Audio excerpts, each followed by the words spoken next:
Hi everybody, it's Julia here and I'm back with a new card. Can you imagine? This time I'm taking my love of flamingos to a new level. Yep. So another stamp here, and I'm using a Magnolia stamp. Like I said before, I live in a small town in Sweden where this stamp company Magnolia has it, where they have their main part. So I have bought quite a lot of stamps every time they have sales. So I thought I was going to use this flamingo. So down here I have a little watercolor piece, and I heat embossed my flamingo using Versamark embossing ink and then some white embossing powder. I'm just going to heat that up, and you know it's done when you can't see it anymore. Yeah, that's pretty much it. um, so this card is going to be quite pink, but you know what? I hardly ever do pink cards, so this was kind of fun. So I'm going to see, yeah, it looks like it's done. And the paper will warp a bit, but we're going to fix that later. Now we're going to add some watercolor. And what I've done here, these are Daniel Smith watercolors, and for those who don't know, I do quite a lot of watercoloring, and I have a little studio, and when I'm up here in my bedroom doing my crafty stuff, I don't bring all the stuff up with me, but I have this little card. So I took a watercolor piece, and it's 300-gram paper, and I just put out the colors I use the most and are my favorites. And it's really handy to have, and these little paint swatches last a really long time. So the colors I'm using here are opera pink to get that really pink, really pink color. Adding in some French ultramarine to get a bit of a purplish color to have some shadows, and then on the cheek there is a bit more reddish color, and that is quinacridone coral. And yeah, so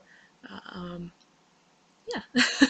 I mean, Daniel Smith is definitely my favorite kind of watercolor, but I do watercoloring like a thing. Um, so yeah, but for just crafting, there are a lot of different other more cheaply watercolors that are just as good. For the beak and the feet, I'm using quinacridone coral, quinacridone gold, which is, I think, my all-time favorite color. Obviously, because it no longer exists, so that's fun.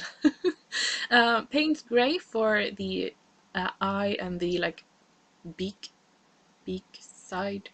Um, so there are a bit of some additional thing like on the tail and on his head that are white, and I wanted that to pop out a bit more, and I'm going to fussy cut him out, but I'm just adding a very slight shadow so it will come out a bit more clearly when I have cut it out. Here I have the card base, or the card panel.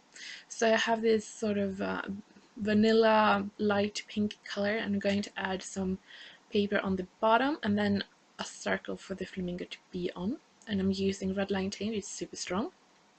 Here I have a circle that I have die cut out, and it is a light pink on the other side anyway.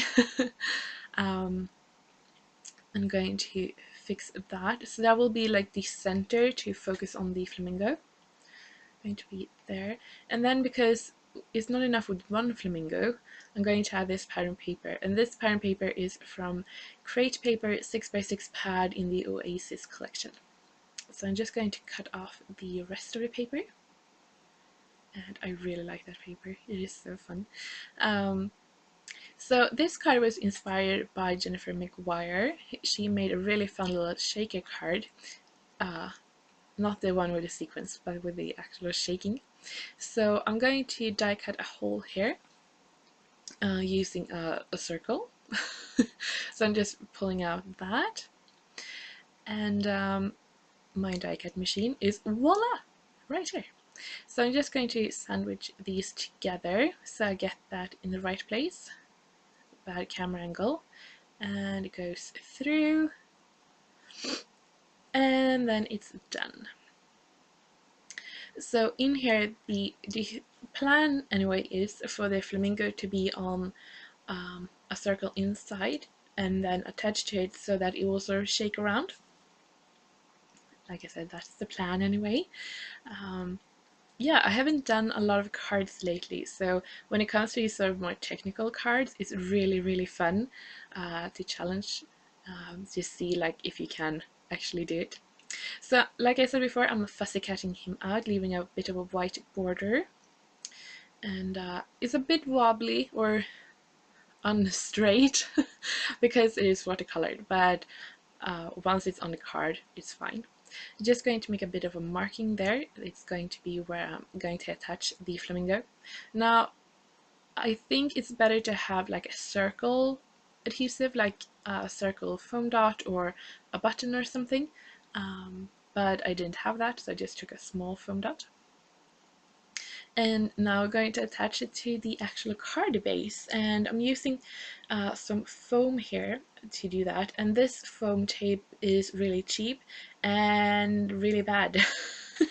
It is a pain to work with and quite thin, so I'm going to do 2 layers here, but the thing is that it sort of doesn't really stick together. I don't know if that makes sense, but yeah, it's not at all fun to work with. So, but you get what you pay for, and I didn't want to pay for it, so bad foam it is.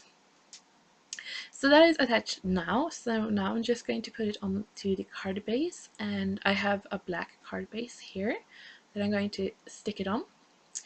And yeah, that I think is it. I'm going to add some sequins and a little sentiment, but yeah, that is it. I'm so happy with how it turned out, all sparkly and very, very pink. I think it's really fun. Perfect little birthday card. And let's see if we can get it to shake here. Oh yeah, that's cool. Very cool. Thank you so much for watching. I hope you have liked this video. Give me a thumbs up if you do, and come back to see some more.